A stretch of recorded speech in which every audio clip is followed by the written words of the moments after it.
இந்த இலங்கை கடற்படையால நம்ம மீனவர்கள் தாக்கப்படுறதையும் அதுக்கான காரணத்தை பத்தியும் அதுக்கான தீர்வை பத்தியும் நான் மதுரை மாநாட்டிலே நான் பேசியிருந்தேன். அது ஒரு தப்பா? மீனவர்களுக்காக குரல் கொடுக்கறதும் அவங்களோட நிக்கிறதும் நம்மளுடைய கடமை, நம்மளுடைய உரிமை. நான் என்ன இன்னைக்கு நேத்தாங்க அவங்களுக்காக குரல் கொடுக்கிறேன். இதே நாகப்பட்டினத்துல 14 வருஷத்துக்கு முன்னாடி 2011ல February 22 இதே நம்ம மீனவர்கள் தாக்கப்பட்டதை கண்டிச்சு ஒரு பொதுக்கூட்டம் ஒண்ணு நடத்தணும் இல்லையா? இந்த விஜய் களத்துக்கு வர்றது ஒண்ணு புதுசு இல்ல கண்ணா. எப்போ எப்போ எப்போ வந்தாச்சு. என்ன ஒண்ணு, முன்னாடிலாம் விஜய் மக்கள் இயக்கம் என்ற அந்த இயக்கமா நிற்போம். இப்ப தமிழக வெற்றி கழகம் என்ற அந்த ஒரு அரசியல் இயக்கமா நிக்கிறோம். அவ்வளவுதான் வித்தியாசம். அன்னைக்கும் சரி, இன்னைக்கும் சரி, இனிமேலும் சரி, மக்களுக்காக மக்களோட நிக்கிறது தான். இது புரிய வேண்டியவங்களுக்கு புரிஞ்சா சரி.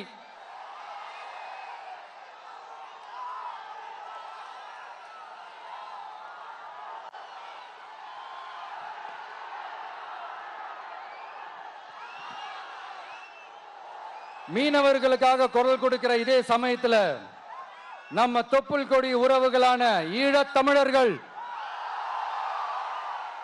அவங்க இலங்கையில் இருந்தாலும் உலகத்துல எந்த மூலையில இருந்தாலும் தாய் பாசம் காட்டின தலைவனை இழந்து தவிக்கிற அவங்களுக்காகவும் குரல் கொடுக்கிறது, அவங்களுக்காகவும் நிக்கிறது நம்மளோட கடமை இல்லையா?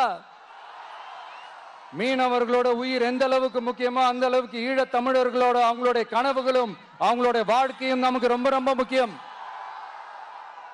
நம்ம மீனவர்கள் படுற இந்த கஷ்டத்தை எல்லாம் பார்த்து ஒரு பெருசா ஒரு கடிதம் ஒண்ணு எழுதிட்டு அதுக்கப்புறம் கப்சிப்னு சைலண்டா போறதுக்கு நாம ஒண்ணு இந்த கபட நாடக திமுக அரசும் கிடையாது. மத்த மீனவர்கள்னா இந்திய மீனவர்கள், நம்ம மீனவர்கள்னா தமிழக மீனவர்கள். இப்படி பிரிச்சு பார்த்து பேசுறதுக்கு நாம ஒண்ணு பாசிச பாஜக அரசும் கிடையாது. நிரந்தரமான தீர்வு, நிரந்தரமான ஒரு இந்த ப்ராப்ளத்தை சால்வ் பண்றது தான் நம்மளுடைய ஒரு முக்கியமான ஒரு அஜெண்டாவே.